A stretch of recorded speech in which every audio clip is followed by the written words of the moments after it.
Приветствую вас, сестрички. Меня зовут Оксана, у меня тоже 3 деток, уже многодетная мама. И рада вас всех здесь видеть, и всех, которые в первый раз, и которые первый раз беременны, или второй, или третий, а мы уже знаем, что это такое, второй или третий раз, или четвертый. Но проходя вообще всю нашу жизнь, чем я хотела поделиться, это мы как женщины, мы все так воспринимаем, мы столько всего переживаем, столько всего, и это потом просто хотела поделиться то, что у меня на сердце, что Бог мне говорил в последнее время, и кто, может, был на женской молитве, то я тоже об этом делилась. Я думаю, что вы все знаете место из Библии, Римлянам 8:28 написано: «Притом знаем, что любящим Бога, призванным по Его изволению, все содействует ко благу». То есть все, что было, все, что у нас будет, все содействует ко благу. Лично я в это верю. Лично я считаю, если мы верующие, да, если мы, по крайней мере, знаем, что есть Бог, и Он сотворил человека, если, по крайней мере, мы верим в это, что Он сотворил человека, то, в принципе, Он знает все. Он все видит, и Он все знает, и, в принципе, под Его все контролем.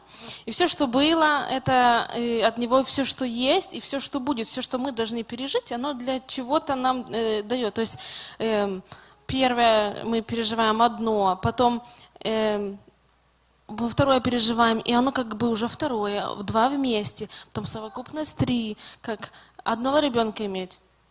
Это одно. 2 это ты уже умеешь справляться как-то с 2. А потом 3, ой, как же это было сложно, как было, оказывается, легко с 2, а получается с 3 вообще тяжело, ну и так далее. А потом смотришь, ты так и то, и уже торт печешь, и гостей принимаешь, и уже откуда эта сила и энергия? И все понемножку мы как бы успеваем, мы учимся всему, что Бог нам дает. И в 1 Фессалоникийцам написано: «За все благодарите». Бог участвует во всем в нашей жизни. Сегодня я говорила с одной сестричкой, она говорит: ой, так уже все болит, уже скоро ей родить. Так уже, ой, так. Я тоже вспоминаю это одно, второе. Не спишь ночью, а потом я поняла, почему Бог все дает, Бог нам просто так ничего не дает. Вот эта вот боль, через которую мы проходим, для того, чтобы приготовить нас к большей боли, и для того, чтобы потом дать нам вознаграждение ребенка. Так же самое любое, не спишь ночью вначале, это что такое, сейчас бы как бы выспаться, а потом Бог готовит, так не спишь, а потом тебе нормально не спать ночью, и ты понимаешь, что это нормально, ты должен ребеночка смотреть, а не спать, и ты уже заботишься о другом. То есть все, что нам Бог дает, оно как-то потом нам пригодится в жизни, оно все содействует ко благу.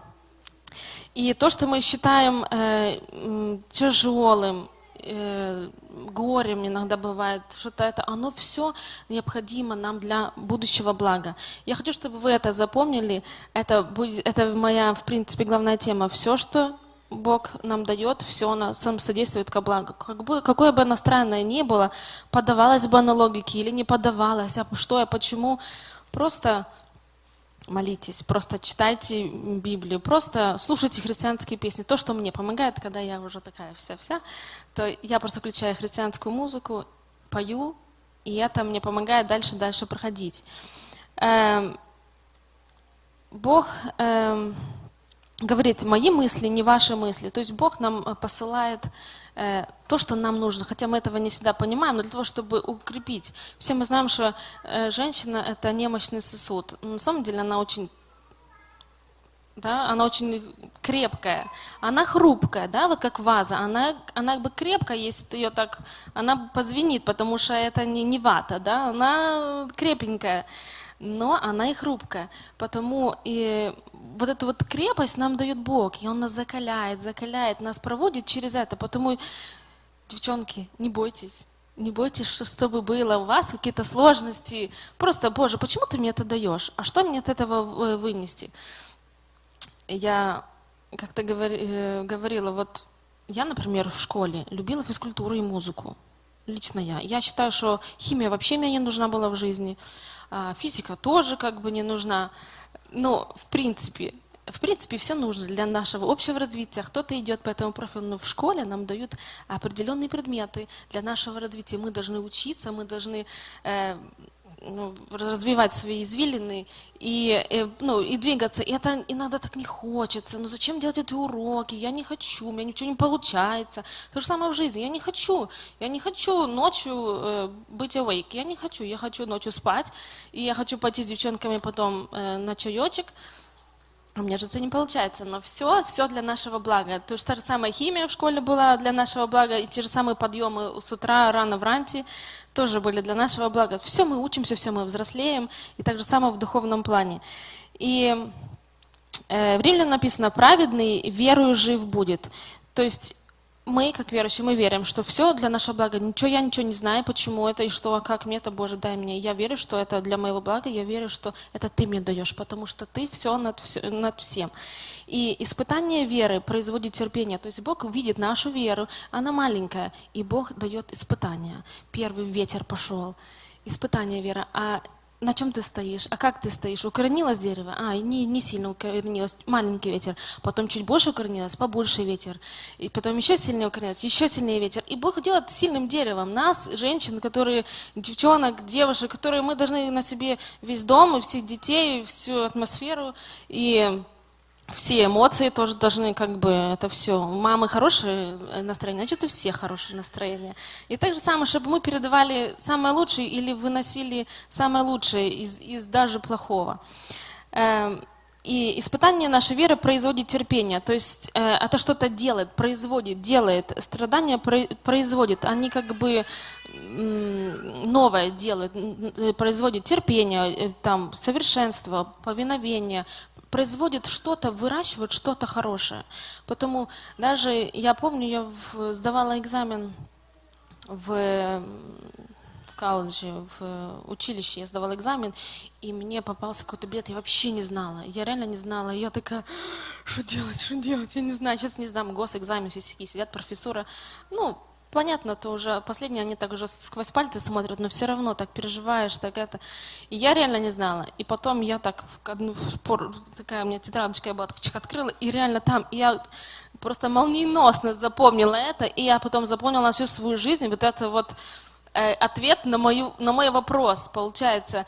И это было вовремя, да, это было вовремя я сдала это, но я запомнила на всю жизнь, хотя это было the last moment, я не учила до того, вернее, может и учила, но в голове мне его не было.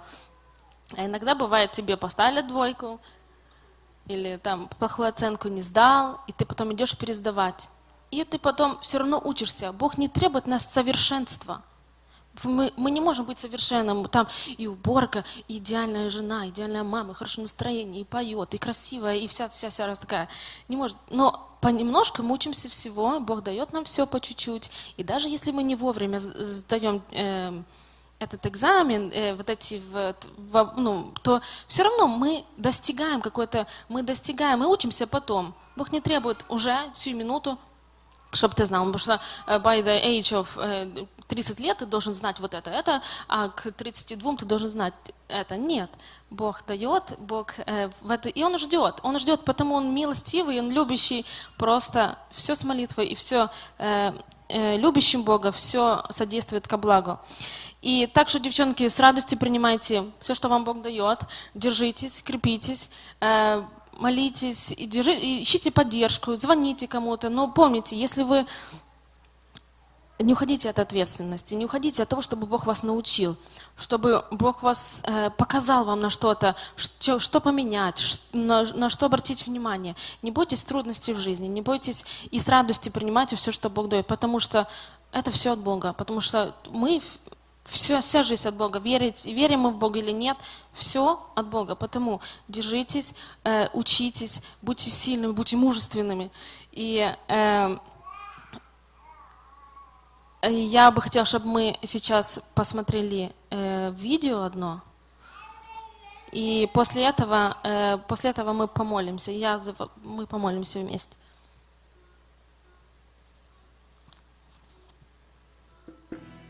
A young woman visits her mother and, her eyes brimming with tears, tells her how difficult her life currently is. As soon as she overcomes one obstacle, another arises. She feels hopeless, tired, and she feels like she can't continue to struggle like she has been. Without saying a word, her mother took her by the hand and sat her down at the kitchen table. She then put 3 pots of water on the stove. In the first, she put carrots. In the second, eggs. And in the third, coffee beans.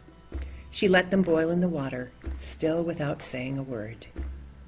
After about 20 minutes, she turned off the burners. She fished out the carrots and the eggs and put them into a bowl and ladled out some of the coffee. Then she turned to her confused daughter and asked her what she saw. "Carrots, eggs, and coffee," her daughter replied. Her mother brought her closer to the bowls and asked her to feel the carrots. They were soft and mushy. Then she asked her daughter to take an egg and break it. The egg was hard-boiled inside. Finally, her mother asked her to take a sip of the coffee. The daughter smiled as she brought the mug to her lips, savoring the aroma and the rich taste of the coffee. "What does it mean, Mother?" she finally asked. Her mother explained that the carrots, eggs, and coffee had each reacted differently when they faced the same adversity, the boiling water.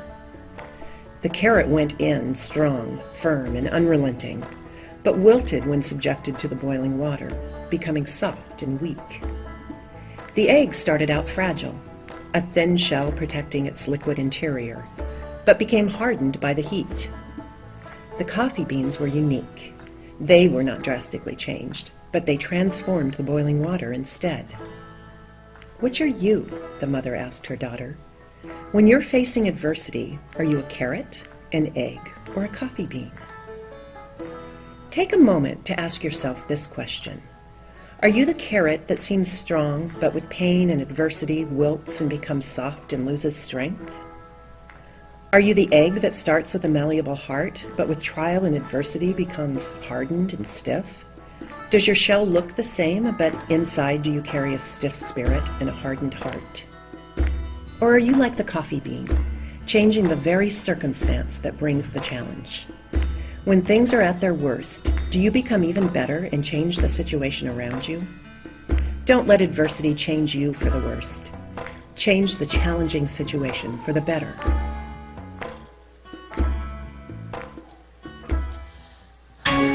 Вот такое вот видео. И вот готовясь к этому сегодняшнему времени, я даже читал Евреям, 2 глава, 18 стих.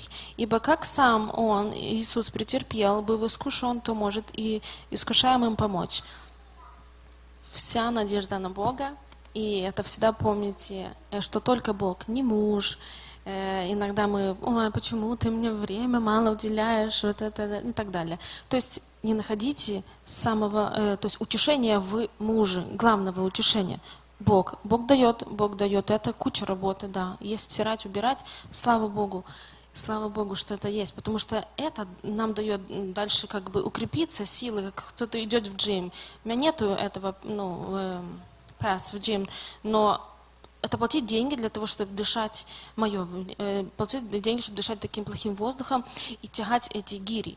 То есть как бы это человек сам берет, и берет тяжелое, и начинает это все делать. То есть люди не боятся плохим воздухом дышать и тягать гири, то есть ради своего же блага. Так же самое в жизни. Не бойтесь тягать что-то тяжелое для своего же блага. Не бойтесь идти в огород. Я люблю наоборот. Я люблю на огороде что-то делать, и вот так, это мой джим.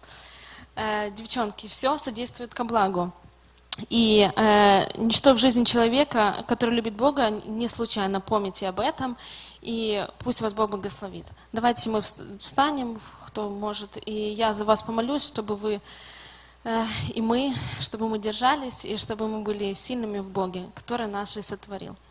Спасибо Тебе, Боже, за это время, спасибо Тебе за каждую девушку, Господи, спасибо за то, что нас сохранил до этого часа, и сотворил нас именно такими, какими мы есть. Мы, может быть, другими, друг от друга отличаться и эмоциями, и какими-то своими вкусами, приоритетами, Господи. Но я верю, что все от Тебя. Ты сотворил нас такими, Ты сотворил нас именно такими, какие мы есть. Господи, дай нам учиться, учиться тому, что Ты хочешь нам показать. Дай любить Тебя всем сердцем и быть сильными в Тебе, Господи, и просто наполняться Тобой. И все, что будет нам в жизни происходить, доброе или хорошее, чтобы оно преломляли все в Твоем свете, Господи, чтобы Ты нас менял, и чтобы все, что будет в нашей жизни, чтобы оно было благословением для нас и окружающих, чтобы мы были приятным фимиамом для Тебя и прекрасными цветами в вазе, в Твоем саду, Господи. Прошу, благослови нас во всем. Аминь. Присаджуйтесь. Дякую, Оксанка. І я би хотіла запросити наших спікерів, Руслана, Оксанку. Можете привітати їх. Значить, ми почнемо спочатку з анестезії. Буде коротка презентація, і ми хочемо, щоб ви були відкриті. Питайте, запитуйте все, що вас цікавить. У мене буде мікрофон, і ви зможете запитати любе питання. Або пишіть мені, я вже отримала одне питання, тому дякую. Доброго ранку всім. Добре мене чуєте, так? Окей. Мене звати Руслан. По-американськи я Марк. Я поміняв ім'я, коли став гражданином тут. Але то вже було давно, тому моя українська і моя руська вже не є така, яка вона була, коли я приїхав. Я приїхав в Америку, коли мені було 10 років. В 1990 році. То вже зараз 28 років, як я тут. Я буду говорити по-англійськи, тому що я вчився в Америці. Всі ті слова, терміни, які я знаю, як говорити, вони будуть краще звучати по-англійськи. Так що я перейду на англійську для тих, хто не розуміє. І мені сказали, що буде переклад. And so that's about me. Я вчився в школі в South California, називається Лома Линда, християнська медична школа. Це моя дружина Оксана. Вона вчилася зі мною в школі Nursing School, теж в Лома Линді. І ми поженилися, коли вони ще вдвоє були в школі. І потім, коли я перейшов на резидентуру, то так би, якби ще одна школа, вже ти з пацієнтами, але ще вчишся. А Оксана вже почала працювати медсестрою, так що вона мене підтримувала. І потім ми сюди переїхали. І зараз я працюю в Folsom Hospital. Mercy зараз стала Dignity, то Folsom. Там у нас є група анестезіологів. Оксана там працювала теж в birth center, називається Labor and Delivery Unit. Вона там була медсестрою. І зараз вона full-time mom. Так що в нас 4 дітей. І ми вирішили, що 4 дітей треба, щоб хтось був вдома. І вона перейшла і почала працювати як full-time mom. А я продовжую анестезію. Okay, so it's good that you guys made the time and you guys have this opportunity to come and learn about labor and delivery. So I'll be talking about anesthesia options for labor. Really, historically, there have been many options. People would come in, they would breathe gas to relieve pain. There have been some IV medications to relieve pain. But historically, over time, people, the doctors, the medical community, the patients, they've streamlined it to a point where you get pretty much one option now, and that's the epidural. It's the safest, it's the best pain control, it's the most convenient. Patients can be in labor, not worry about anything. People give themselves medication. So epidural is pretty much the mainstay for pain control for labor. So this picture, if anybody's been or heard of a ark that they built in Kentucky, Noah's Ark, anybody heard about it? Yes. So if you go into this ark, it's a replica of kovчег. There's 3 floors. If you go up to the 3rd floor, the 3rd floor is used for evangelism to get people to know God. And you'll find this picture there. It's the picture that depicts the fallen world. Okay, God told Eve that in pain you'll have kids, have babies, and it's written in Genesis 3:16. And my aim or my goal is to reduce the pain for only a momentary period in the midst of the problems of having kids, and that's the labor and delivery part. Everything else, maybe nurses, your OBGYN, your husbands, but really my aim is just to relieve pain during labor. Okay? So some pictures, some more pictures. Epidural changes everything. You go from hair and red face to smiling face. We've seen that. She's seen that. I've seen that. That really happens. So first, a couple of comic pauses. How many days are there in a month? Each month has about 30 to 31 days, except the last month of pregnancy, which has probably 1,456 days. Or it seems that way. My wife is pregnant, and her doctor asked me if I ever been present at a childbirth before. I said, yes. What was it like, the doctor asked. It was dark, and then it was very light, I said. So he was there when he was born. How is a pregnant woman like a toddler? She outgrows her clothes every couple of weeks. Okay, so my plan is going to be very quickly. I'm going to run through what an epidural is, mention little variations of epidural, something called a combo, a spinal, mention some of the most common side effects, and then some of the most common myths about epidurals, which I'm sure you all heard, and then we'll take your questions. So what is an epidural? Epidural is actually a name of a space that is surrounding the tube that has the spinal nerves in it. Okay, so you have the brain sends down nerves in a tube. The nerves are in this fluid called CSF. There's a tube around that tube, and that's the epidural space. And there's really nothing, it's a space, potential space, there's really nothing in it. Some blood vessels, maybe some scar tissue, but really it's just a potential space. The tube, epidural's tube, is surrounded by bones and ligaments. It protects it. It's a very strong skeletal protection for the spinal cord, obviously, and the epidural. We get into that space with a needle. We put a needle through it. We find the epidural space, and then we put this catheter, a small tube like an IV tube, goes in and then hopefully up in the middle of the epidural space. Okay, this is how it's placed, as you can see.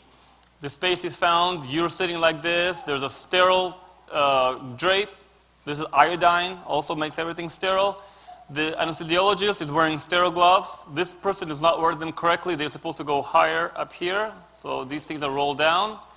The anesthesiologist wears a mask, there's a hat, so everything is sterile. The catheter is then, the skin is numbed, the catheter is inserted, and then the catheter is hooked up to a pump, and the pump pushes numbing medications into that space.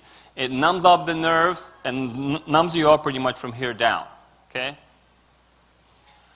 A version of an epidural is something called a combo, which is a combination of an epidural and a spinal. So in this instance, the anesthesiologist deliberately pushes another needle into that space that has the nerves in it. Okay. It can get complicated very fast, but really what this does is it allows the mom to get comfortable a little bit faster. The block is a little bit better, but it is an extra shot through the dura into that space. Extra medicine, has a little bit more side effects, but people use this a lot. People seem to really like this. I don't really use this. I use just a plain epidural. Okay, this is another version of how it's done. Mostly this is done in the operating room already, usually for other procedures such as a knee replacement. This is called a spinal. There is no catheter, there is no pump. It's just done one-time shot. The needle goes into this tube where the nerves are, and it numbs you up better.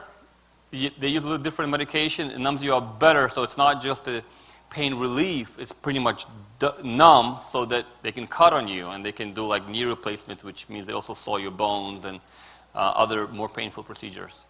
Okay, so that's epidural. Side effects. Most common side effects that I tell my patients when I consent them for an epidural is low blood pressure. Everybody's blood pressure will go down. Most of the time, it's a good thing, because when you're in labor, you're in pain, you're mad at your husband, you're mad at all the nurses, everything seems to irritate you, your blood pressure is up. So epidural will lower the blood pressure. Every once in a while, about 15% of the time, it goes a little bit too low, and then they have to give you IV fluid. Sometimes, more rarely than that, we have to give you medications to kind of bring your blood pressure back up.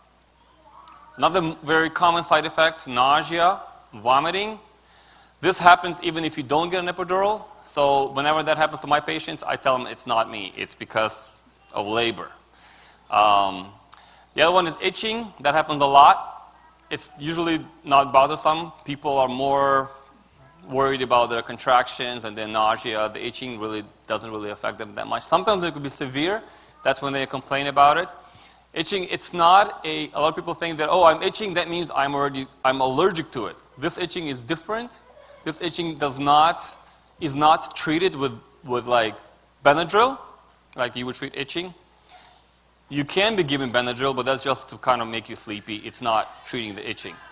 The last one is urinary retention, and Oksana can go into this more. You get a Foley anyway with labor, so that's not usually a problem. And when the epidural wears off, the urinary retention gets better. And usually urinary retention is not a big problem for women. Foley, it's a catheter that goes into your bladder and drains it. Okay, so that's side effects. Almost everybody has it. We can't make that go away. It's just side effect of an epidural. Very treatable side effects. The last thing is complications. These things that we don't want to happen. Okay. The good thing is over the years, everything has been developed to minimize these complications, and they've done a very good job. Okay. Epidurals are very safe. These are the things that moms don't know about. Mostly it's I who worry about the complications. Because if complication happens, it's not just, I can't just give you medicine to make it go away. Something else has to be done, like a surgery or something like that. Okay? The most dreaded complication is something called an epidural hematoma. As you can see you can see the picture here. That's normal spinal cord. The yellow is the nerves. The white is the bone. So over here you can see that the nerves, the red is the blood. So what happens is, in the epidural space, you have a hematoma. You have bleeding in the epidural space. The blood eventually starts pushing and irritating the nerves. And then you have complications, you have numbness, you complain to the doctor. You have to, if this ever happens, people have to have surgery to go in and remove the clot. It doesn't go away on its own. The good news is that it almost never happens in pregnant women. If this happens, and when they have discovered this to happen, usually in like a car accident, patients who are older, patients who take blood thinning medications. Okay, so usually when this happens is somebody like an older woman or older man comes in for a knee replacement, and they give them a spinal, and the patients take blood thinning medications, or they have other anatomical problems, and they can get this complication. They did look at if this happens to pregnant women, and they found that it happens 0.0006% of the time. So that's what we mean by almost never. The other complication is something called a dural puncture. Okay, and that is the picture over here. This is an old epidural needle, and this is a dura. It's a tube that houses or has the nerves inside of it. It's a cross-section of it. So what happens, the needle that found the epidural space is supposed to stop before doing that. It's supposed to stop here, and you thread the catheter in here. Unfortunately, in these cases, the needle went past and punctured the dura. Okay?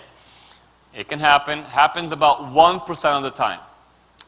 They found that on average, actually happens 1.2% of the time. But I think it happens more in places where there are students learning how to do epidurals, like UC Davis. In a private hospital, like where I work, it almost never happens. Okay, it happens about once every 2 to 3 years, maybe. Okay, so when I tell patients, when I consent them, I tell them it happens about 1 to 4% of the time, because about probably 1% in our hospital, about 4% in teaching hospitals. Another one is a failed epidural, where women say, you know what, I have an epidural, maybe my legs are numb, but I still feel everything. Sometimes you can have a one-sided epidural, which means one side, really numb, the other side, I can feel the contractions. Sometimes you can have a patchy epidural, which means that everything is numb, but over here, I'm feeling everything, just one patch. Another one is epidural, the women just seem like they want something better. They expected something and they're still feeling contractions, it's making them nauseated. So these complications can happen.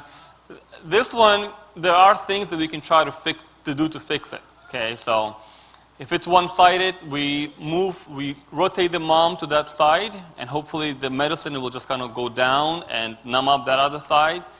Every once in a while, we do have to take the catheter out and do another epidural, because something happened where one side is just not getting numb. Okay, so that's a third complication. Okay, now myths. Okay, these are the ones that you all heard about. These are the ones that when I get questions, I answer. These are the scary things that actually don't happen. Okay, number one is, you've all heard about that one statement where it says, my friend's roommate's cousin's wife got paralyzed because she got an epidural. So the answer to that is, there is no case report, there is no study. There are studies that show that the neurological complications from a labor epidural is pretty much non-existent. Okay, it doesn't happen. You can have nerve problems in your legs usually after labor. A lot of times people do say, you know, my leg was numb over here, my feet were numb, or something was numb over here. Those are things that get better over time. Those things happen because of labor itself. As some of you know, when a woman is about to give birth, they move her legs, or they flex them very hard so that the baby's path is more straight. That alone can compress the nerves. And usually over here, when you have numbness in the front of the legs, that's something called the femoral nerve. This nerve gets compressed here. It's not an epidural, it's up here, and it damaged there, or it's ischemic, or something happened to it, and you get numb in the front of the legs, and that is something that gets better. Takes weeks, sometimes months, but like I said again, it's not an epidural. Okay, usually either compression of the nerve, or when the baby's head comes down, compresses the nerve. That's the cause of nerve sensations in the legs, not an epidural. Number two myth, I have terrible low back pain because I got an epidural. It's been 2 or 3 years and I still have this back pain. It's all because of an epidural. They've done multiple studies. They've looked it over for a long period of time. They say that the complaint of having low back pain after labor is the same whether or not people got an epidural or if they didn't get an epidural. So the answer to that is labor, being pregnant, having birth, those things cause for some women to have long-term low back pain. Okay, because the incidence of you having low back pain is the same whether or not you had an epidural. So if you take all the pregnant moms and you take only the ones that complain of low back pain afterwards, they're going to be the same whether or not they had an epidural or not. The other one is, epidurals are great for some people, but they just don't work on me. Epidurals have to work. It's like anesthesia. You know, it's like you go to a surgeon and you have surgery and they say, you know what, anesthesia works for most people, but for me it didn't work. Okay, it's not true. If it didn't work on you, you wouldn't be able to have surgery. So epidural is the same thing. Anesthesia epidurals always work. Sometimes they're not placed correctly, sometimes there's anatomical problems, but if the epidural is not working, it doesn't mean that it doesn't work on you. It just means that either the medicine is not enough, it wasn't placed in the right spot, something needs to get fixed in order for it to work on you. Okay? The last one I have here is my feet and legs were numb for 6 months because of the epidural. Well, that's the one that I talked about in the first myth. Okay? So that's brief overview of the epidurals. Pretty much the only option that you have for labor if you were to get medications for pain. The last thing I want to say before I take questions is epidural is an option that you have when you come to the hospital for labor. You don't have to wait till 4 or 5 centimeters, your dilation. You can ask for it as soon as you have an IV, as soon as you think you need it. It's an option that you have. You don't have to have it. You can say, I want natural birth, and the nurses will say, okay, for the doctor, don't come in, that she wants to go natural. A lot of times when people like that start natural, oftentimes they want the epidural later. Nothing wrong with that. Just say, you know what, I wanted to go natural, but I think I want an epidural now. It's fine. They'll call the anesthesiologist in, he'll come in and do an epidural. It is not something that you have to have. Sometimes a doctor and a nurse, seeing that, you know what, maybe the labor is not going as well, maybe she'll benefit from an epidural, they will offer it to you. You can decline it. Okay, it is not something that you have to have. If you feel like the nurse is telling you have to have it, you have to have it, you can just say, stop telling me I have to have it, I don't have to have it. Okay? But do listen to the nurses, listen to the doctors, they do want what's best for you. When you're there, they don't want to just get you an epidural. And so just think of it that way. Think of an epidural as an option, good option, safe option, but it is just an option. If you want to go and just have IV, maybe some IV medications, knowing that medications don't work as well. Okay, the first time you get a IV pain medication, it'll work good. Second time you will notice it doesn't work at all. And then if you get far into labor, they won't even offer it to you because the baby sees a lot more medication IV, and then the baby sees epidural. Okay, so that's my spiel. I want to take some questions because I think that's going to be kind of like you'll benefit from them the most. Anybody came prepared with questions? Can we lower the lights? They're blinding me. Anybody? Yes. With my first delivery, and then I had headache for like 8 months straight, non-stop. Okay, 8 months. 8 months. And did you treat it? I went to the doctor. They did a CT scan and like MRI, and nothing was found. Nothing. Okay. So I can't speak to. Oh, can I have the slides back? I can't speak to your court case specifically because it's very unusual. And then I had my one side only numb when. You had the one-sided epidural. Yeah. Okay. So but did you choose to replace it or no? Or you went with just one side? They just added, I think, another more medication. medicine or something. Yeah. So I was going to go back in the slides. Okay, here we go. So over here, when I was talking about the dural puncture, I didn't actually finish what happens if that happens. Why do we not like to have dural punctures? Because you can have a headache afterwards. What happens is the fluid that's in that tube where the nerves are swimming, okay? The fluid will leak out of that hole. When that happens, you can have a headache. And it's called postural headache, which means that if you lay down, it's better. If you stand up, it gets much worse, and it's like right here. There is a thing we can do to try to fix that headache. Okay, like I said, it happens 1% of the time. There is a procedure that we offer to fix the headache. Okay, and the doctors should have offered it to you. It's called the blood patch. It's another epidural, same procedure, except now, when instead of putting catheter and medicine in there to make you numb, they take your blood and they put it in there. Okay, and that's basically like if you're bleeding, they put pressure on your wound to stop the bleeding. Because we can't put pressure because there's all this bone in there, but they do put pressure by putting your blood in there. That actually cures the headache. Well, it's gone. It's been like 8 years since then. Yeah. But I So- didn't have more epidurals with 3 other pregnancies, and I didn't have that Yes. experience. So yeah, my suspicion is that you probably had this rare complication. What we do about that headache, though, is if we don't do a blood patch, that headache will go away. About 90% of them go away on their own, but it takes about 2 to 3 weeks. Almost all of them are gone within a month. So I'm surprised that you had it such a long time. Maybe there was something else going on. But that's the complication. The dural puncture is the one that can cause you a headache. So if you're day 1 after your labor and delivery, and you have a big headache, especially when you stand up and it hurts right here, sometimes nausea comes with it, you got to mention it to your nurse, and then she'll get the doctor, they'll evaluate you and offer you this blood patch. More questions? Don't be shy. Questions? Over there. Okay.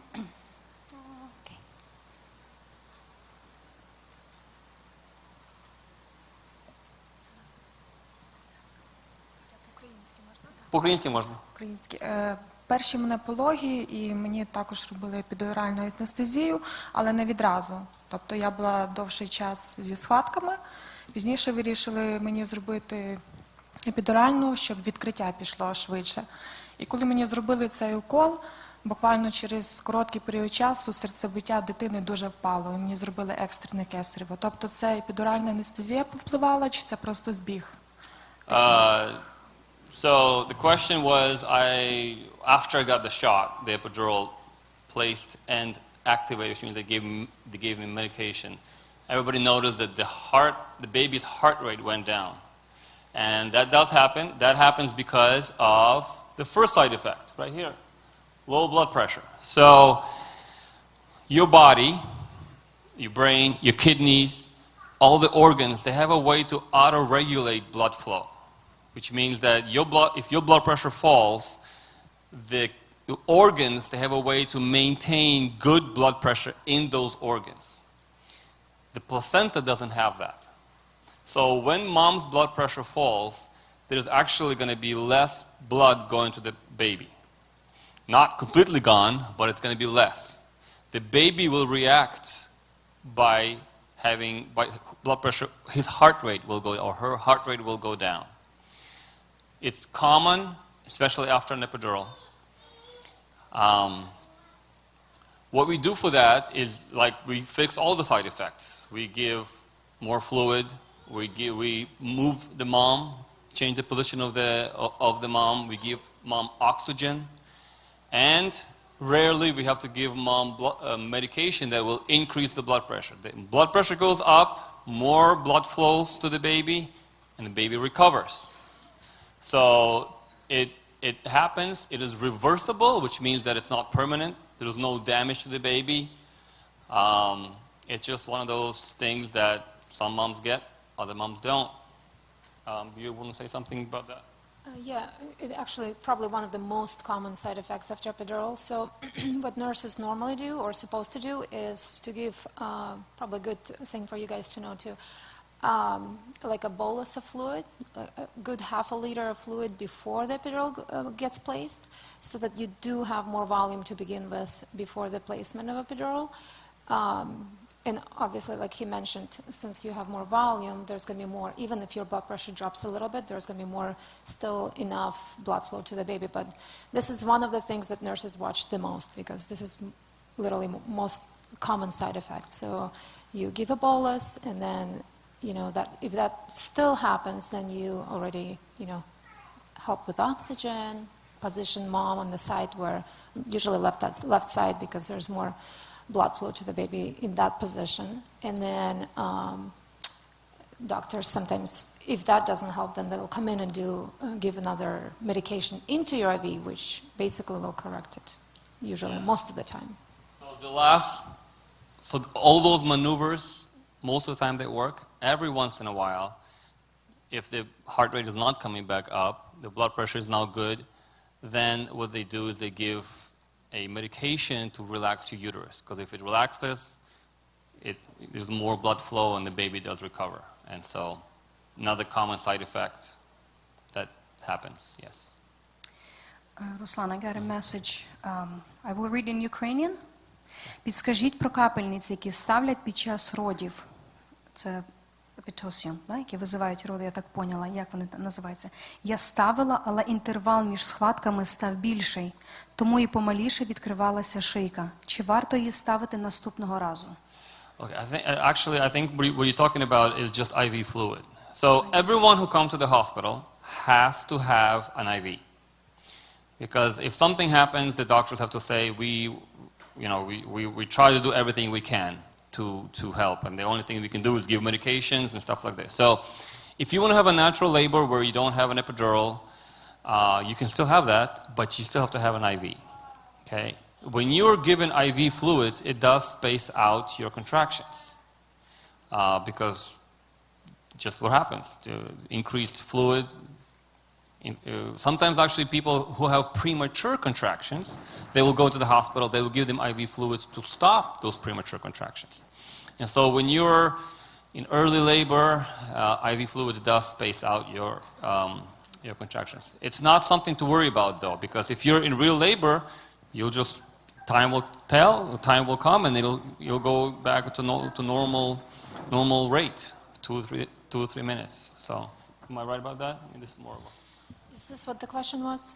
That contractions space out or they get closer? I think she's talking about Pitocin. Yeah, so I think you're talking about labor induction. Were you admitted to the hospital for inducing your labor? Is that what the question was? Trying to find the mom. Or did they... I'll just talk a little bit. He mentioned about IV fluid, and then the other question that arises quite often is basically you get admitted to the hospital because you're not going to the labor, and it's time to go to labor, and baby is too big, and doctor is concerned that it's not going to come out naturally, so they will offer you an induction. Or sometimes you get admitted with the labor, IV gets started, as contractions space out, or you get epidural. Sometimes after epidural, uterus relaxes just like you do, and it's not contracting that much. So what they will do, they'll offer oxytocin or pitocin augmentation, like labor augmentation, where they make labor a little bit stronger so that you're not just laying there for hours, nothing is happening. So what they'll do is they'll regulate your contractions by going up on Pitocin every 15 to 30, sometimes 45 minutes. And what the goal is to get the contraction, and I'll cover it a little bit more in my slides, but the goal is to get your contractions 2 to 3 minutes apart so that there is at least 60 minutes rest between the contractions for baby's heart rate to kind of recover and get that oxygen from blood flow and all that stuff. So it sounded like the contractions were too strong and you thought it was too much, right? That was just a question Yeah. about... So it's just to get the labor going. It's just basically to get it strong enough so that there is progress happening. No, I think her question was that she got Pitocin, and after Pitocin, instead of the contractions getting closer together, they actually got further apart. Did she have an epidural? She's not here. I can't... Oh, okay. So usually what happens is sometimes, especially if you have an epidural, you won't realize that they are actually getting stronger, even though they're further apart. Like let's say they were 2 minutes, every 2 minutes, and now they're every 3 or 4 minutes. However, they are stronger, and that's something that only internal fetal or internal contraction monitor can pick up, something that they put inside your uterus to measure the strength of every contraction. And if you have just the outside monitor, it won't tell you that the contractions are getting actually stronger, but Pitocin usually does the same thing. It's kind of like, I don't know,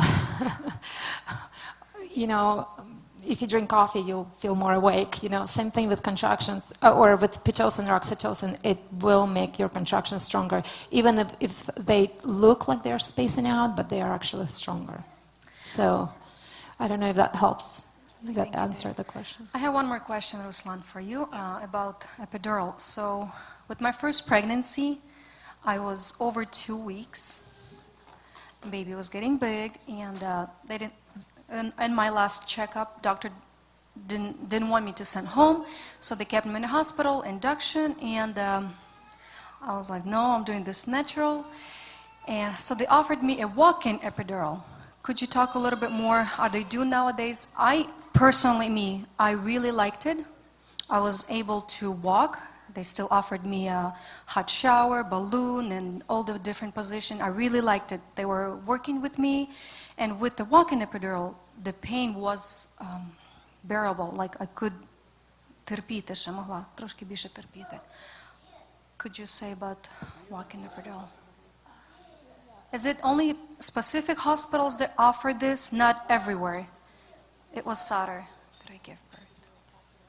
So we don't offer walk-in epidurals, and maybe anymore, because of liability. Because when the medication kicks in, the medication itself is basically a numbing medication. It's just like lidocaine. You know how you get in your dentist when he numbs up your gums? It's the same family of medications. And the one that they use now, it's called bupivacaine. It's safer, it's smoother, less side effects with it, and it mostly numbs up the sensation. Okay? But the nerves who carry sensation and the nerves who carry the motor, which means like you're able to walk, they're in the same bundle. It's the same bundle. So the medication comes in, mostly numbs up the sensory part, but it also numbs up the motor, and people get weak. They can't really stand up. They feel like maybe they can stand up, but then they'll collapse because the nerves are not there. And so in our hospital and everywhere where I trained, once you get an epidural, you're pretty much bed-bound. Okay? Epidural makes it so that you can't feel your bladder get full. So they have to get a catheter to drain your bladder. We don't offer anybody to walk because, you can fall and then to the hospital, and it's a liability issue. Now, I have heard about walk-in epidurals. Did you have a catheter, or did you have just a shot? I think it was the whole procedure. So like did you have to carry with a Yes. pump? Yes. So there's two versions that I've heard of in the hospital. Sometimes they just do one shot. They just go in there, they inject it, they don't give you numbing, they give you just narcotic. And it does feel better, and you're able to walk, but they still walk with like a nurse. So they can catch you if anything. But usually just one shot, because you don't want to be walking with it. If you dislodge it, usually, or if it pulls out, it's a problem. And so they just give one shot, but then 2 hours later or 3 hours later, you have to have another one. So that's one thing about walk-in epidurals.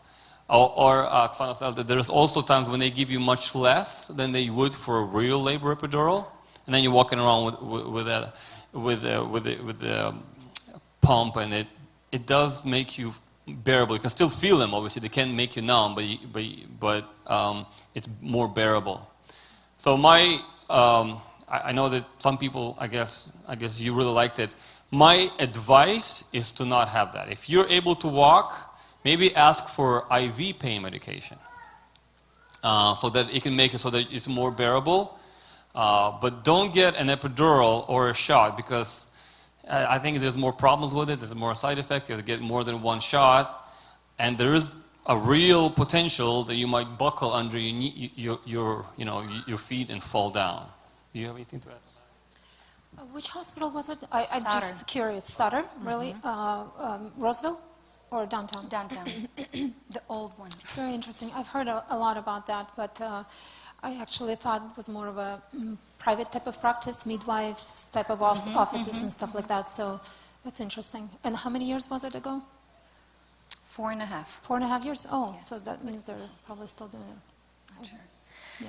Don't have questions. Let's move on, because time is flying. Any more questions about epidural? Дівчата, ще в когось є питання? So Oksana will talk for a little bit, then she'll take questions, and if you have any more questions about the epidural, you can ask after that too, okay? I just want to ask how many of you, who are here, this is a first baby? Перше дитятко для кого? Okay. And how many of you are still pregnant or pregnant? Okay, good. So many of you already obviously had an experience of being in labor and, knowing the stages or, preparing for the labor. So for a lot of you, it's going to be kind of like a refresher course. You might learn something, you might not, but if you have something to add, please welcome. Can you start it? Oh, okay. So I'll just kind of quickly cover a couple of areas of labor and birth preparation. Something that you can do to prepare for labor yourself and for your husband, and also your children or your family, especially if it's your second, third, not first child. So we'll kind of run through a lot of areas, psychological, emotional, spiritual, and preparing your kids as well. So there we go.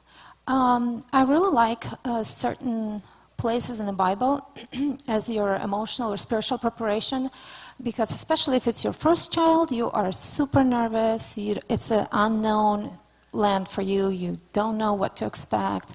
Me being a nurse, I remember I worked with babies. I helped moms to put their babies on breast and taught them how to nurse and all that stuff. But about 2 weeks before birth, I just felt like, oh my gosh, I don't know anything. I ran to the coffee shop with the bookstore. I pulled out as many books as I can, and I'm reading them. I'm like, I know this stuff. Why am I so nervous, So it's very normal to feel that anxiety and that nervousness because, you want to be the best mom. You want to be, best at this job. So certain places in the Bible really helped me to kind of just get my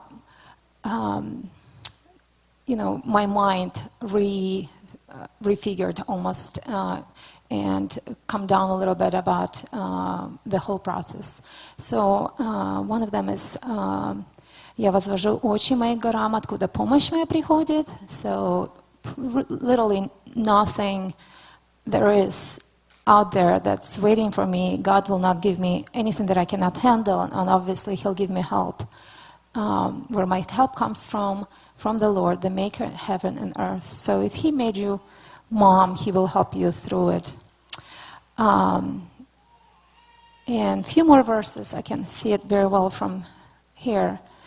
Do not be anxious about anything, but in everything by prayer, petition, with thanksgiving, present your requests to God, and the peace of God that exceeds all human understanding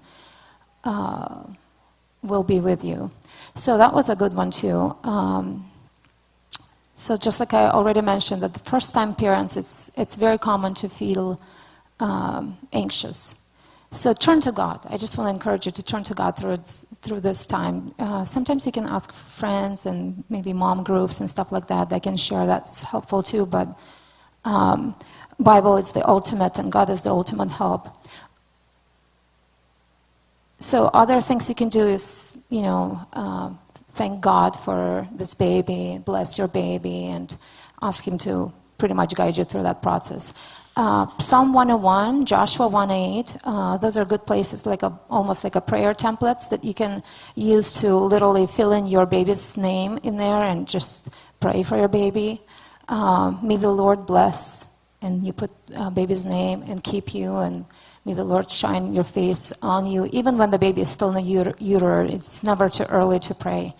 You can also pray and bless the laboring process, birthing process, hands of the doctor, obviously the things that you probably already are doing. And then especially, I just want to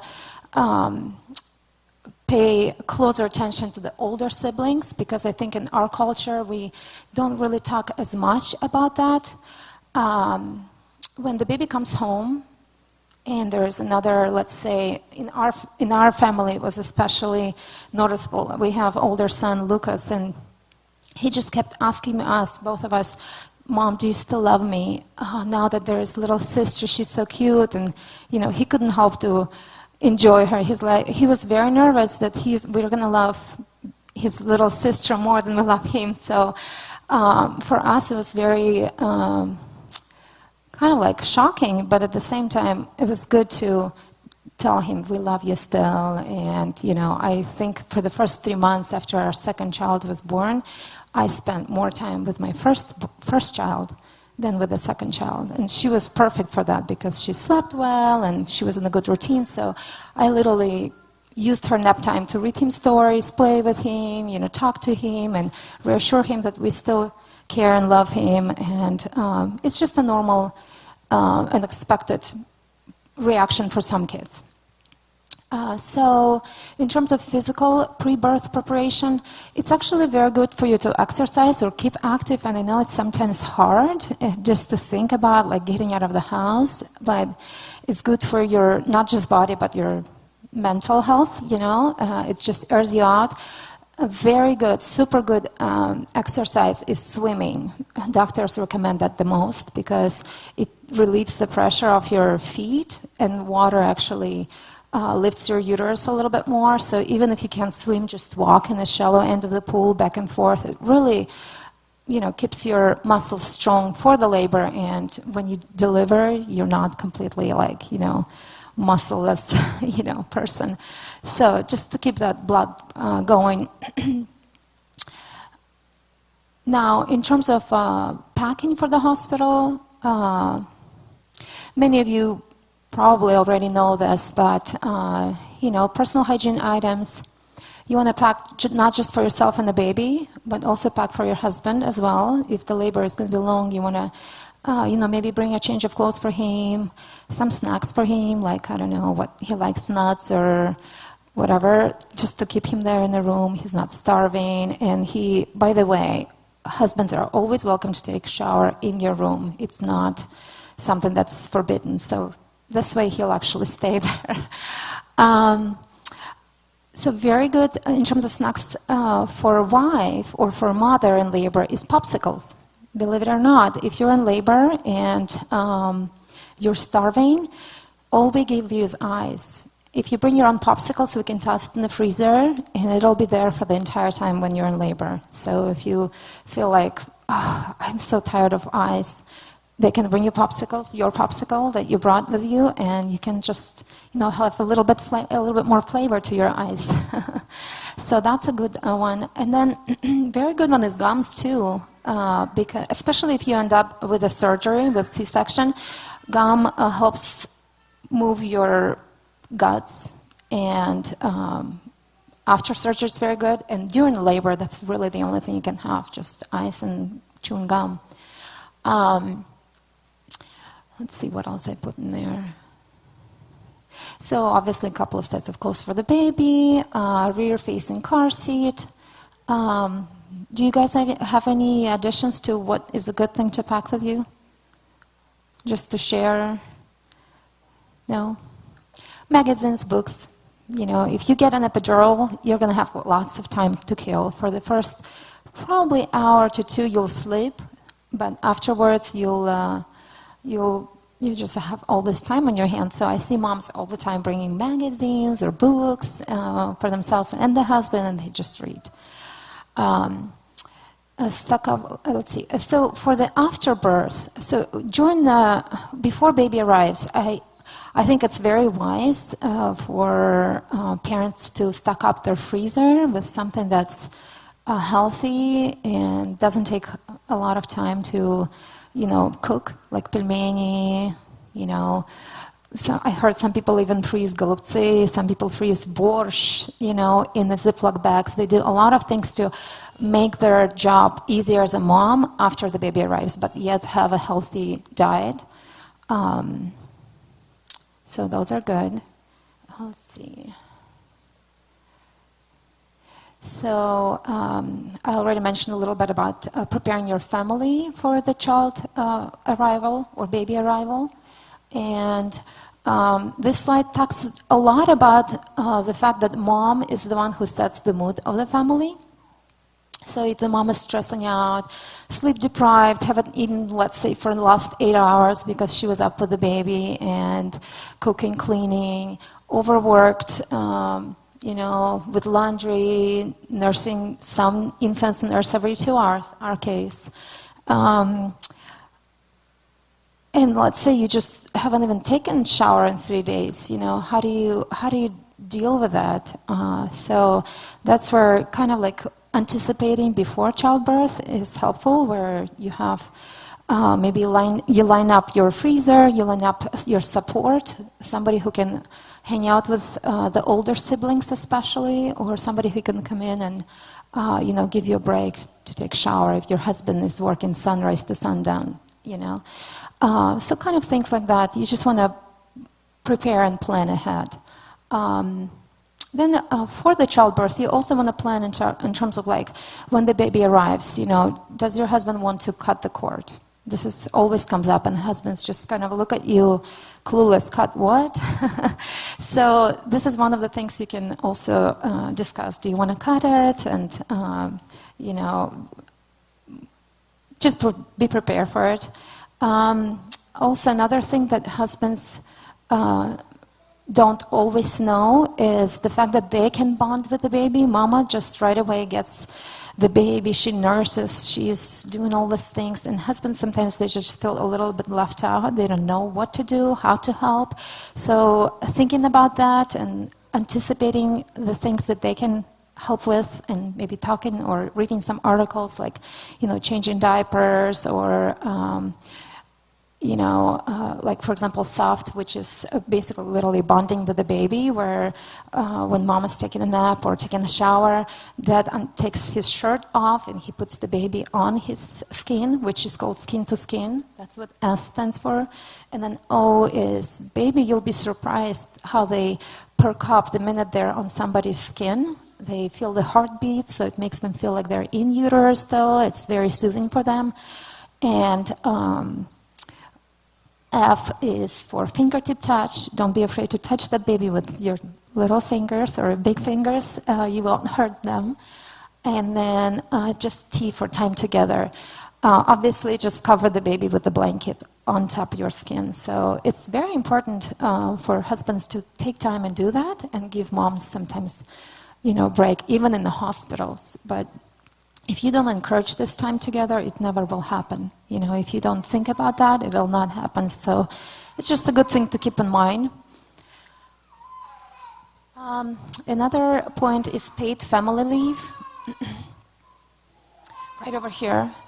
Not a lot of people know about that, but in 2004, if you have like a government job or anything that's, not working for yourself, you're actually entitled for paid family leave, moms, and then dads also 6 weeks, for 6 weeks during the 12-month period, bonding time. So moms are for medical reasons and dads for bonding reasons with their child. So that's a good thing to know if your husband not working for himself, that they're entitled. And I believe they pay up to 75-80% of their paycheck normally. So, good thing to keep in mind. And then, of course, I mentioned that if you have relatives or close friends, just plan to coordinate at least for the first week or two for somebody just to, help you maybe with grocery, or just coming and staying with the baby when you, go and take a shower if your husband is not there, So things like that. I talked a little bit about that already, about preparing your older siblings. So the prevention is the key here. You want to talk to your children that baby is God's gift, and that we want to treasure it, love it, and take care of it. You want to divide the tasks and responsibilities between the kids, especially if they're older. They can the oldest can play with younger siblings. Somebody can clean the dishes, another person can set the table.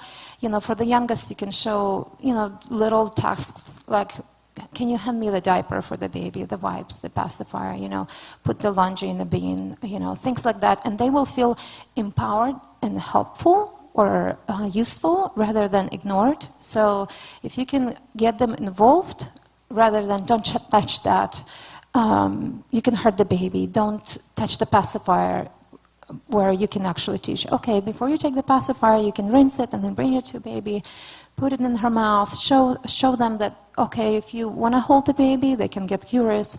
You want to make sure that you're sitting and mommy is there or daddy is there watching you, things like that. Just kind of talk to them about the fact that baby is fragile, it's a gift of God, and you can be helpful rather than jealous. So this point talks about that the jealousy is very natural reaction, and most of the times it cannot be avoided. It's just their insecurity and fear of losing your love. So I actually included this from the Parent magazine, that it will happen. The timing it is different, but it will happen at one point or the other. So just be prepared for that.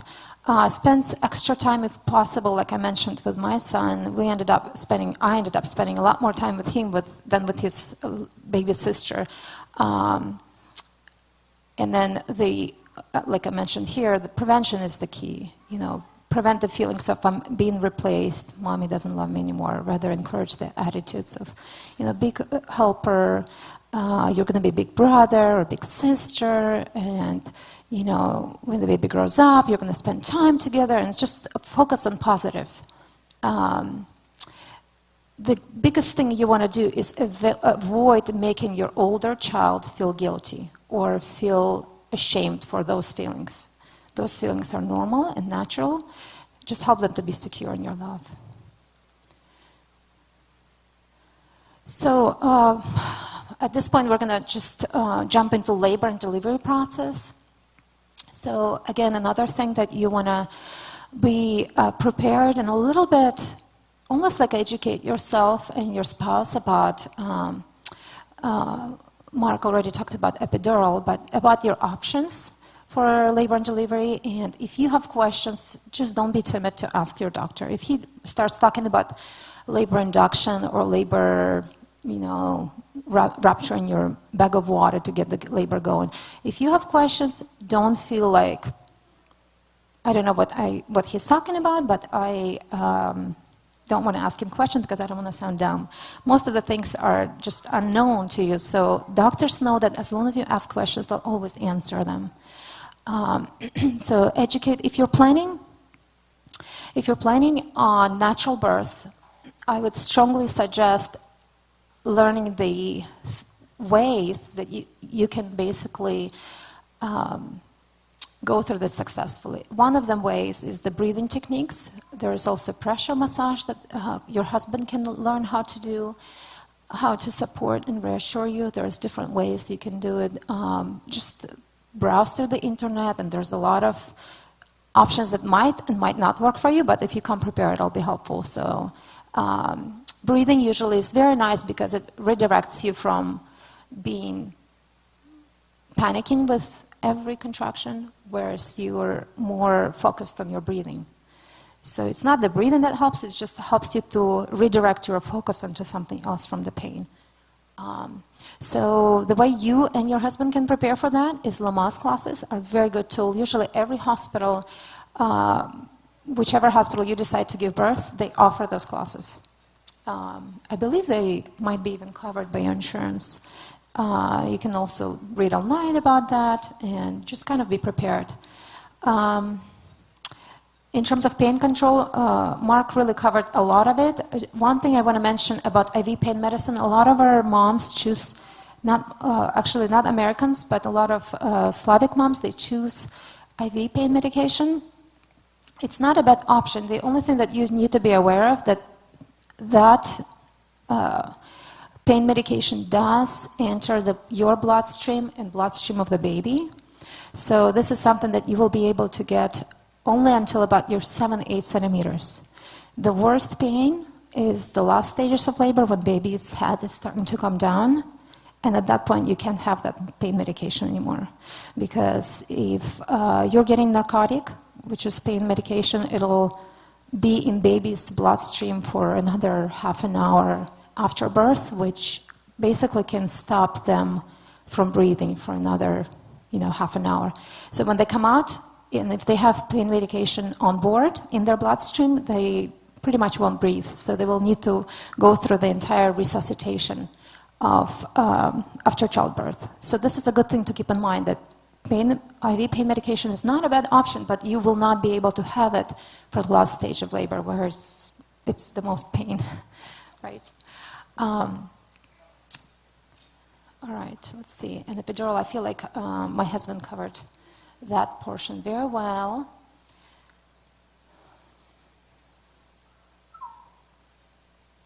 So this is basically talking about different labor stages. I'm not going to go really into it, but I will mention the techniques that they can use to induce your labor.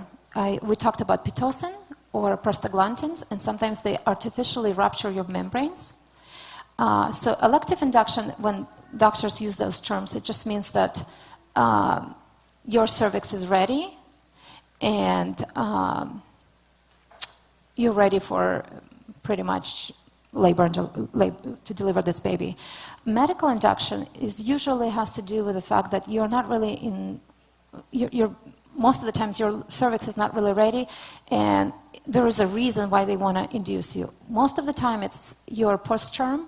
Somebody mentioned they were 2 weeks overdue, so it's like 40 weeks and plus.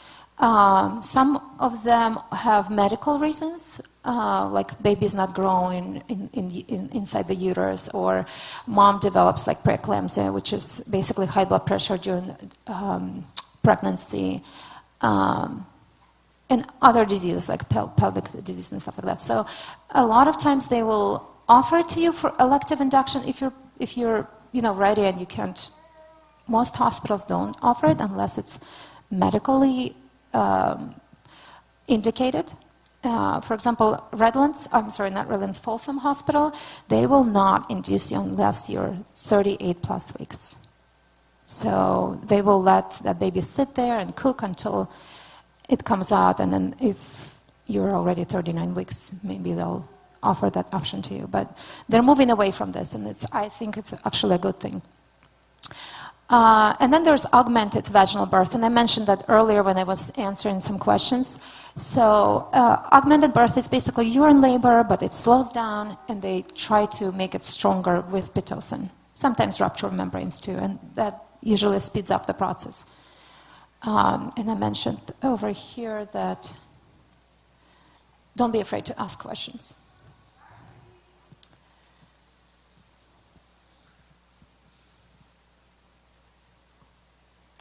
So moms generally stay in the hospital after vaginal birth 24 to 36 hours. After C-section, 36 to 48 hours, sometimes longer if there's complications.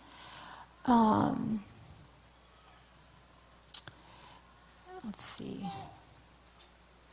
I think we'll skip that slide real quick. And also just be prepared for C-section. Sometimes it's an option, so kind of just talk to each other and kind of be ready for this. And I already covered that bonding time as well. So postpartum period. Postpartum period is basically Latin for after childbirth. And the thing that I remember my older sister giving birth in Belarus, and she was in the hospital for the entire month after she gave birth, which means no housework, no heavy lifting, no cooking, nothing. She was resting. In America, it's different. 6 weeks and you're back to work, So at least for those 6 weeks, try to take care of your body as much as you can. And they say the key is not to overwork yourself. And next slide will show that lochia is the kind of like an indicator of how much you're overworking or straining your body. So try to rest as much as you can, nap with the baby. With the first child, it's possible. With second, third child, good luck. So just try your best to sleep, to rest. Don't lift anything heavier than the baby. That's number one thing, especially if you had C-section. the scar or the sutures can separate if you're lifting something too heavier than the baby.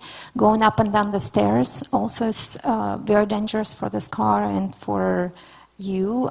So plan your activities. If you're spending the day downstairs, have like a changing station for the baby downstairs and everything that you might need, so that you go up the stairs just once, at the end of the day. So kind of like just plan it around your house and make sure that you keep that in mind as well. I think that's it for here. And this is a localia. In postpartum period, moms do have a discharge, which is basically like a heavy menstrual period. So the first 3 to 5 days you'll have heavy menstrual period, and it's called rubra.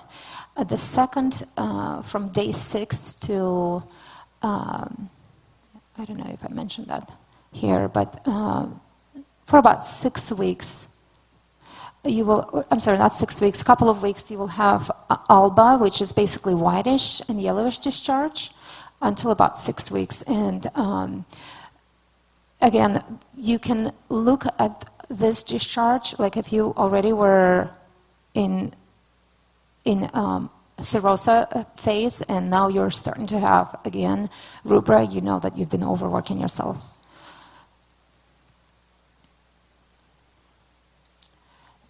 The next slide is going to talk a little bit about psychological aspect of postpartum period, and that is something that's not really talked a lot about because it's just like a very sensitive topic, but it is something that's definitely worth paying attention and being aware of, because about 25 to 85% of postpartum moms after delivering birth, they will have postpartum blues.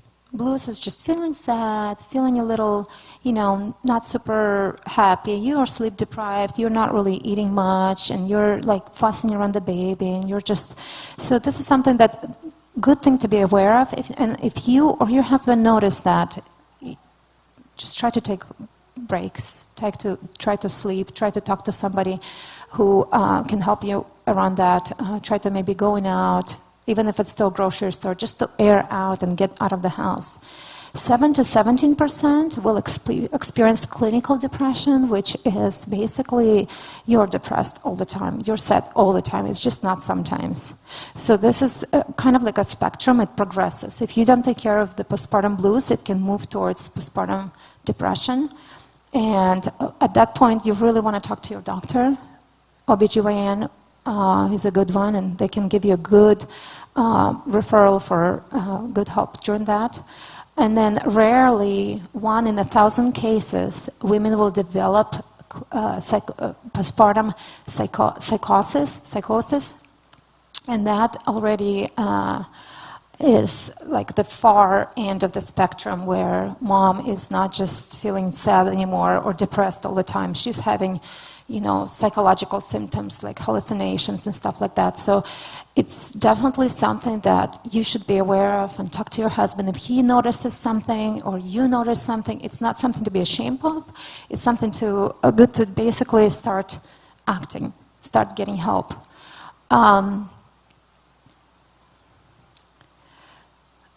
Another thing I want to mention, if the childbirth was traumatic, a lot of times, or not a lot of times, 1 in 100 women will develop PTSD. It's a post-traumatic stress disorder. So from a traumatic experience, women will replay it in their mind over and over and over again, and they'll just have like an anxiety or panic attacks. And basically, their body will enter into a stressed state every time they remember their childbirth. So this is also something to basically good idea to get help with to work through it.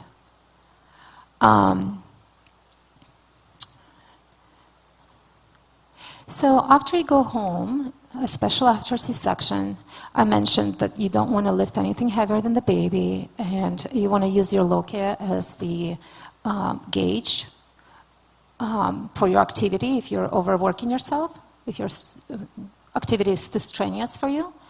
I mentioned the stairs, and I mentioned the separation of incision. And let's see, I talked about that as well. Diet, it's very important for moms to drink, just in general, a lot of fluids. Obviously not sodas, not milk, not chocolate milk, not anything, just plain fluid. If you can drink it by itself, flavor it with herbs. But that's basically what helps your body to produce enough milk for the baby. Mastitis is another topic, but something to be aware of, and it's a whole topic in itself. Just to take care of your breast, make sure they're clean, make sure they're moisturized, especially with the first baby. They will dry up, they will crack, they will be at higher risk of getting infected because there's cracks. So you want to constantly put that, what was it called, lanolin cream on the breast to keep it to keep your skin moisturized and prevent it from cracking even more.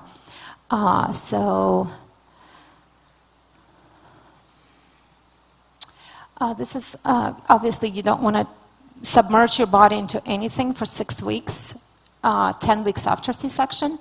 No pools, no hot tubs, no anything where the bacteria can enter your body, where there's broken skin. And that is also a topic that doctors talk about a lot, but gets missed. Obviously, no sexual intercourse for the 6 weeks or 10 weeks after C-section. So I think that completes my slide. I tried to be quick and thorough at the same time. 15 minutes, not bad. Any questions, you guys? Ladies? Поки думають, я швидко напомню, що дуже, це я говорю, да. Дуже класно ти нас сказала, Оксанка, about, якщо це друга дитина, підготовлювати siblings. І я пам'ятаю, що в мене маленька була, рік 5 різниця між дітками, але коли другу я завагітніла, кожен день я говорила, Євнічка, в тебе буде сестричка, Євнічка, в нас буде бейбі. Підготовила. То не було jealousy, which is good. І я чула, одну мама розказувала, я так дитину настроїла, щоб не підходила до дитини, не трогала. І в неї, в дитини, навпаки, виникло, що дитина не підходила місяць до бейбічки. Я дуже рекомендую, не робіть того. Я дозволяла, завлікайте чим побільше старших siblings. Єдине, що не дозволяю, це щоб в пальчикам, в очки лізла до дитини. А все остальне завлікайте. Вони і моліться, щоб, ну, не знаю, говоріть багато, і вони будуть друзями. Зараз вони просто не розлій вода, 2 сестри, тому завлікайте. І в діток не буде цієї jealousy, але, звичайно, приділяйте увагу старшому, тому що він бачить, що це, звичайно, буде тяжко, але беріть його з собою, ви кормите, положіть його старшого, або дівчинка, або мальчик, будьте з ним, тому що діти дуже відчувають цю, у мами появилася нова дитинка, або хтось і забирає мої attention. So it's and a lot of them do get jealous, and they suppress those feelings, but they are jealous. I heard a story when the second child was born in the family. Obviously, the first one felt like, oh my goodness, mom is fussing around the baby, and I am just pushed to the side, don't touch, don't do anything. So it was a true story. 20, 30, 40 years ago it happened. While mom was bathing the baby, she turned around to grab something while holding the baby, and then she turns because her baby is screaming on top of her lungs. She's like, what happened?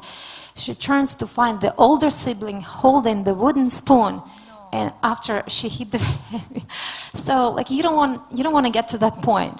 You really don't want to get to the point. So the goal is to get the child involved and pray for the baby, even when the baby is inside the uterus, to do whatever it is that you can to develop positive feelings and positive attitudes towards their sibling. Yeah.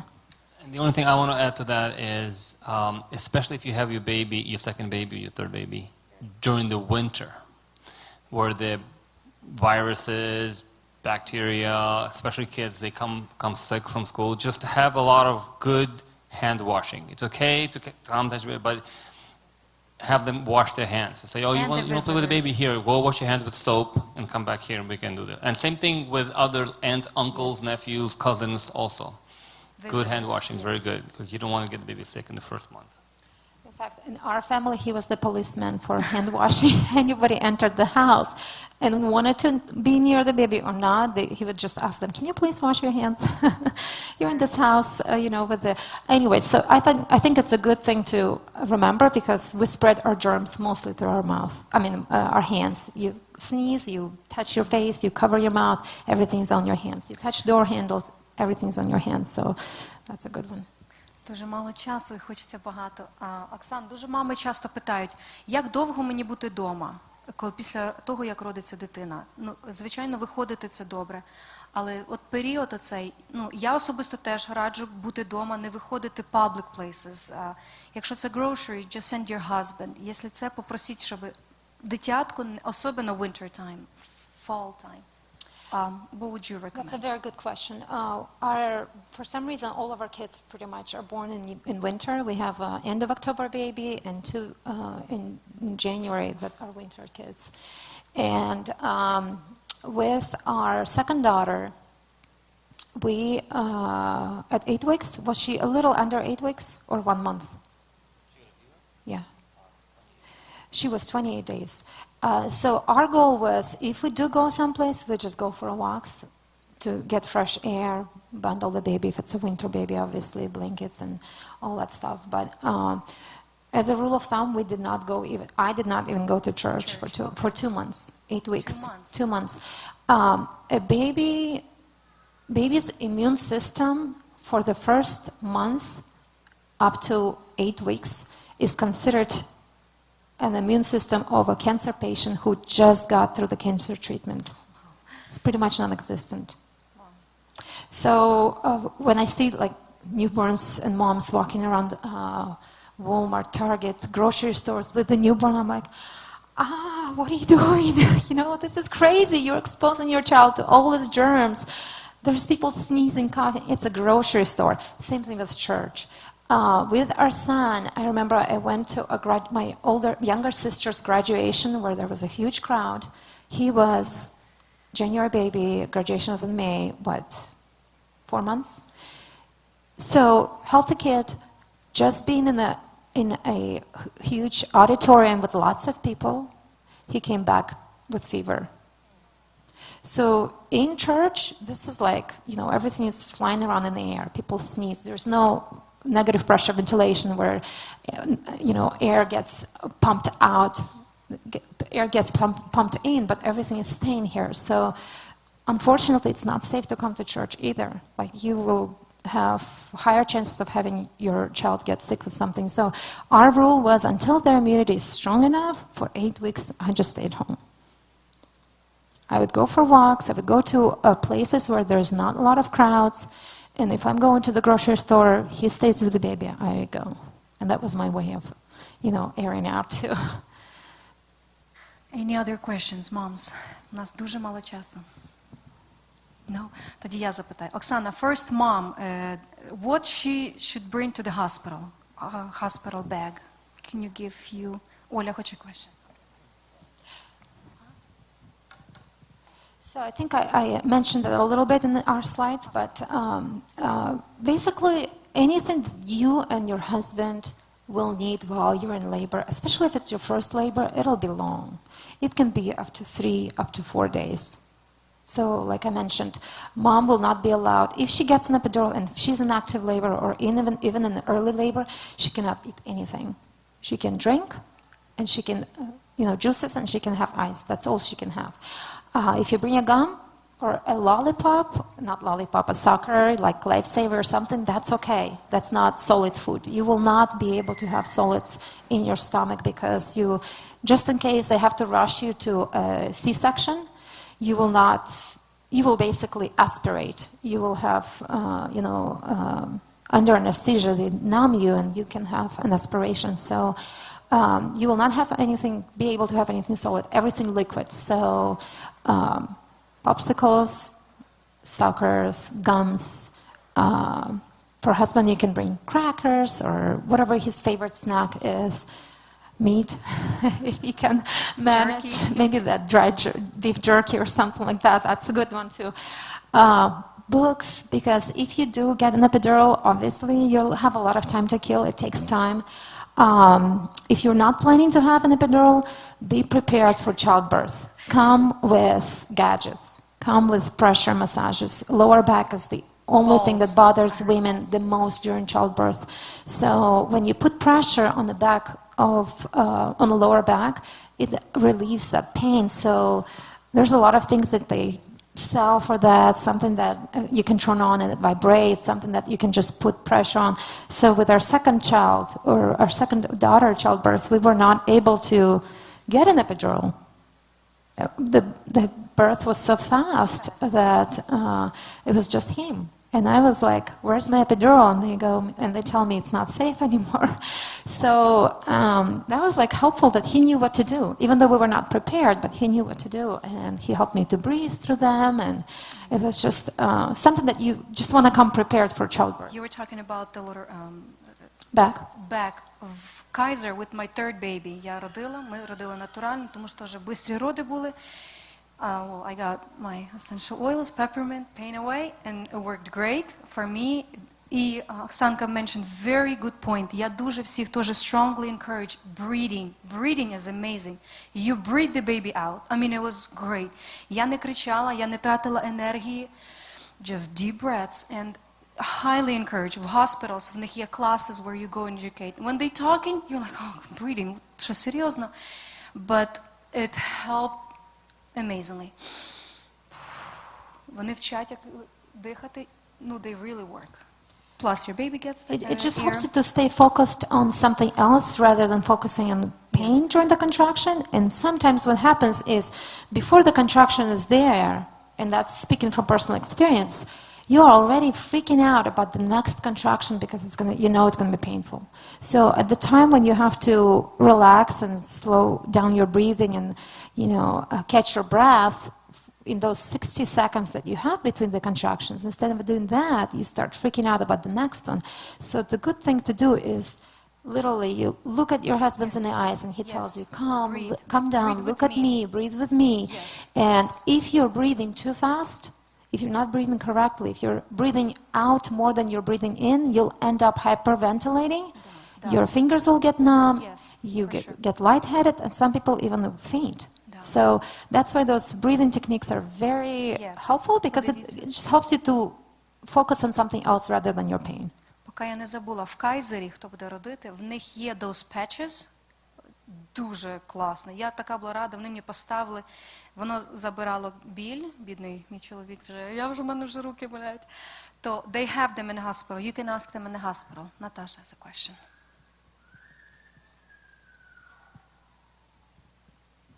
So you mentioned that with your second one, you weren't able to get epidural. When is it not safe, or when do they not give epidural? Like, how many centimeters were you dilated? So with an epidural, really you can get an epidural all the way till 10 centimeters dilation. It's all about mom being able to sit still, because the needle, as you saw, comes very close to nerves, very close to that membrane, that dura membrane, and I need for the patient to stay still.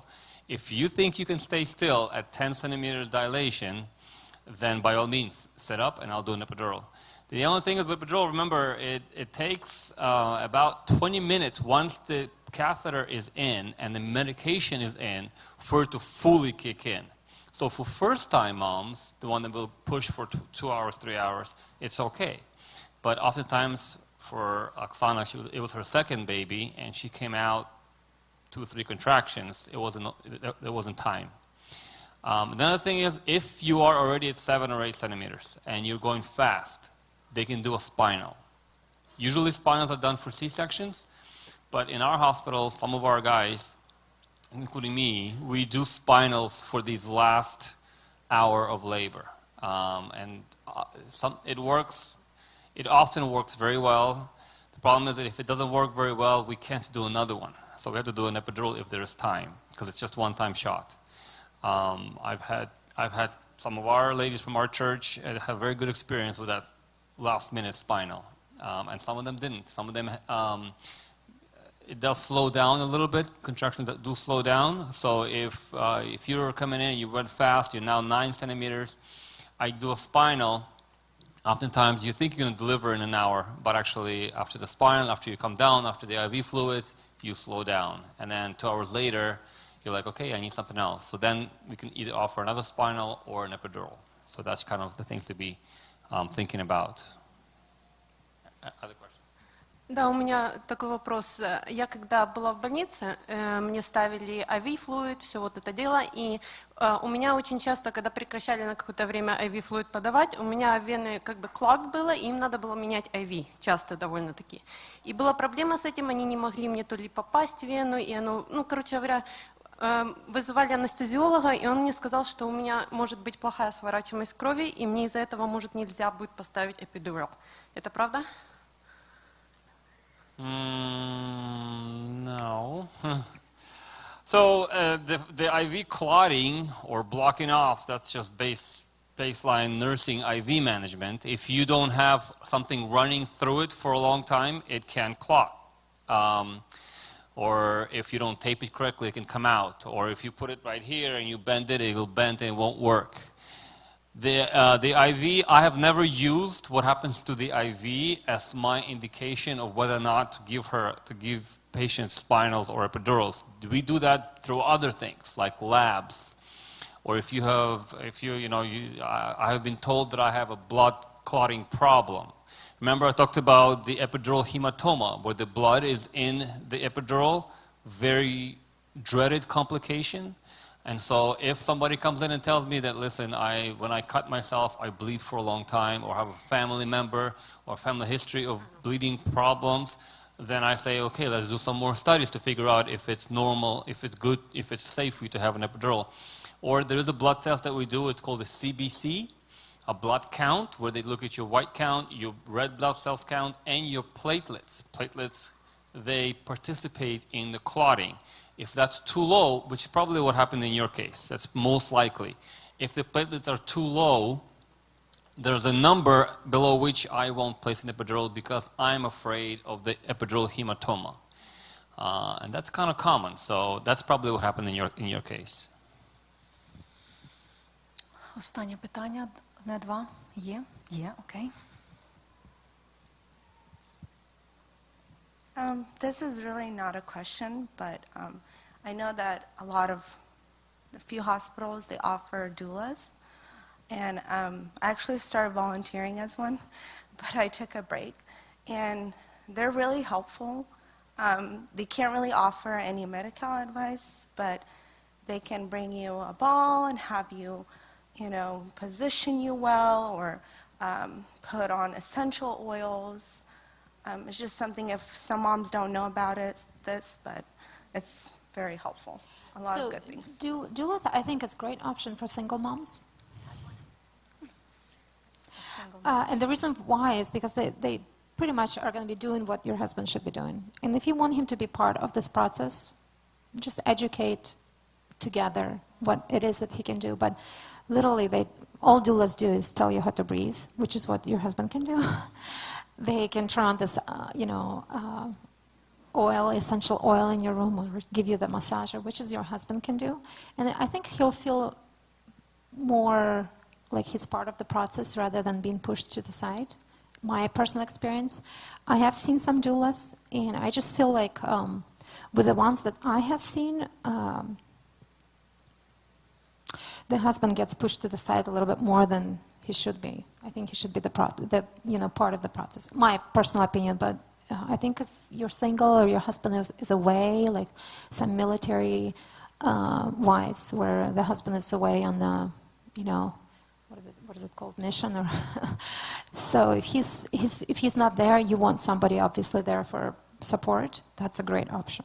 But if you have a husband nearby, I think it defeats the purpose and almost like gets in the way, of making that experience intimate, in my opinion. I just don't want doulas to get in my way, that's all. Any other questions? Yes, okay.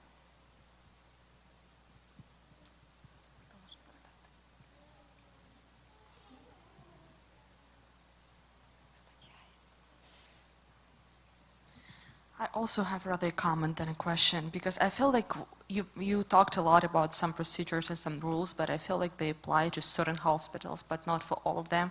For example, I'm having my second baby, and I had them like in 2 different hospitals, and both of them allow solid foods during labor and so on. So I just think that it's really important to get familiar with the procedures and rules in the hospital where you're going to have a baby, and this is probably one of the most important steps of preparation. Yes, I agree. Different hospitals do things differently. You need to talk to your doctor where he's going to send you, because some doctors have privilege with different hospitals. So OBGYNs, they have offices, and then they can send you to Mercy Folsom, Mercy San Juan, or Sutter, and things like this. In fact, I was going to actually add, when Oksana was talking about, taking bags with you, Mercy Folsom has been looking into implementing a policy where you can feed the mom.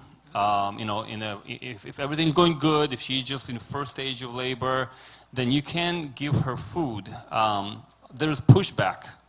Doctors, especially anesthesiologists, don't want to see that. Mostly because we don't want to see the dreaded complication of having aspiration. Although they're saying, well, you guys are there during the last stage of labor. You're not there during the first stage of labor when she's starving. And there's now data coming out that it's actually safe, or it's not more dangerous than we think it is. And the answer that we give is, or I like to give is, that's like saying, we haven't had any children being hit by cars in front of the elementary school, so let's raise the speed limit. Which means that just because it's not happening doesn't mean that we have to do all these things to try to push the limits.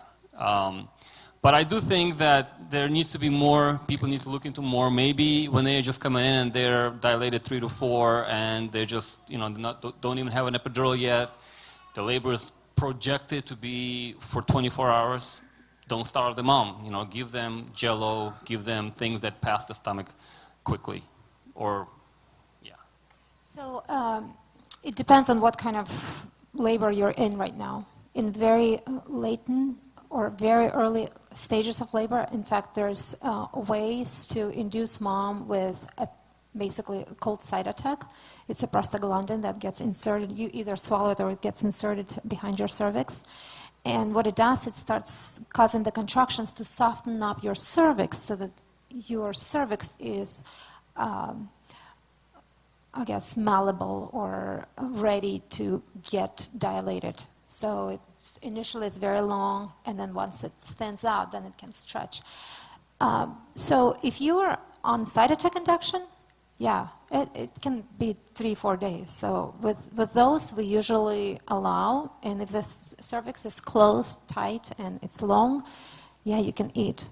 The minute it starts thinning out and starts dilating, we remove, at least in Mercy, they removed anything solid. And I think, like Ruslan said, that it's just safer for you, And like I said about the nausea and vomiting, if you eat it, a lot of times you'll see it back in reverse. So It'll come out. It'll come out with contractions. Even with contractions and pushing. Okay. I think we're going to end here. And якщо можна, щоб ми попросили вас, щоб ви помолилися, благословили наших мам і тих, хто в очікуванні.